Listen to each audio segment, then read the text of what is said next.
After Deborah the judge died, the people of Israel once again turned away from God to worship idols. The Lord gave them into the hands of the Midianites for 7 years.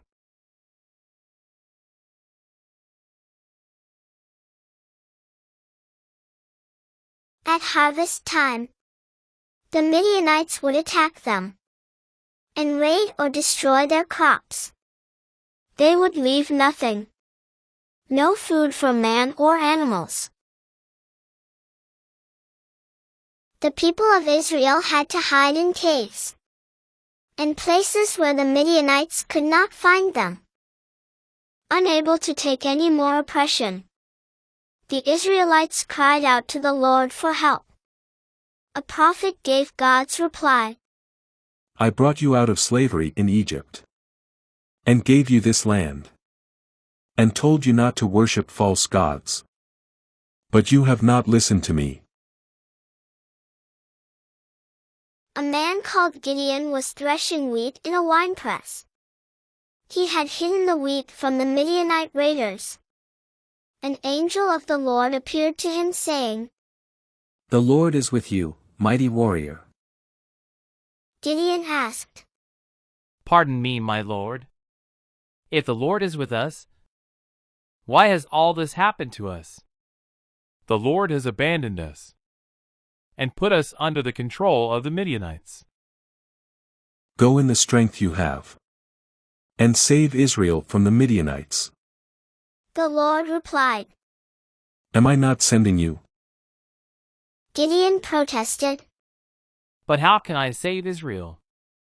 My clan is the weakest in the tribe of Manasseh, and I am the youngest in my family.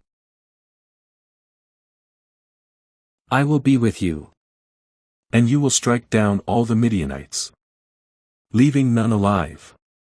The Lord answered. Gideon was still unsure, so he asked for a sign. He went and cooked a young goat in soup, and made bread without yeast for an offering. The angel told him to put the meat and bread on a rock, and then poured the soup over it. The angel then touched the meat and bread with the tip of his staff, and it burst into flames. Then the angel of the Lord disappeared.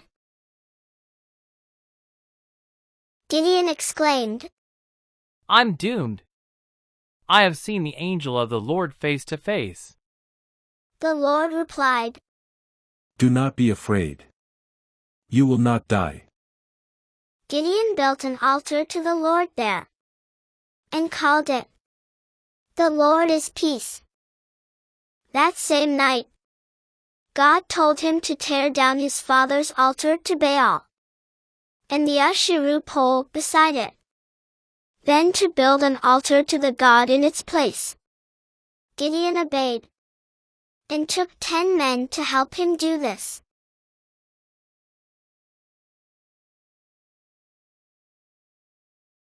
He put the wood from the Asherah pole on the new altar, and sacrificed a bull on it.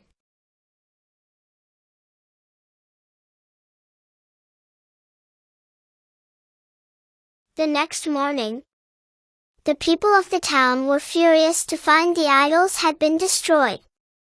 They asked, Who did this?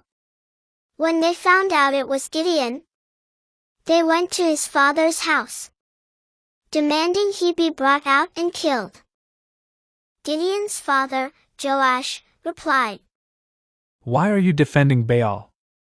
If Baal really is a god, then he can defend himself when someone breaks down his altar. From then on Gideon was called Baal, which means, let Baal defend himself. Soon afterward, the armies of Midian, Amalek, and the people of the east formed an alliance against Israel, and crossed the river Jordan, camping in the valley of Jezreel, getting ready to launch a new attack on Israel. The Spirit of the Lord came on Gideon, and he blew a ram's horn as a call to arms. The men of his clan of Abiezer came to him. He also sent messengers throughout Manasseh, Asher, Zebulun, and Naphtali, summoning their warriors. And all of them responded.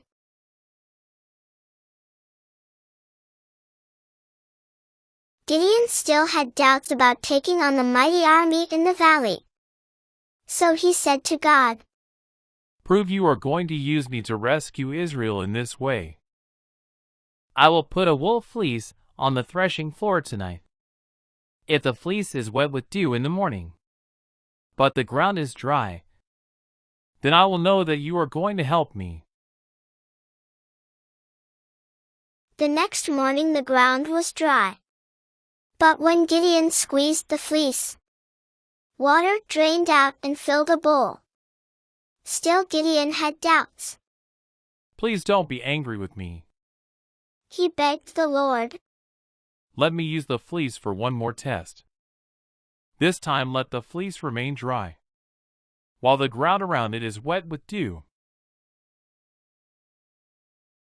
The next morning there was heavy dew on the ground, but the fleece was dry.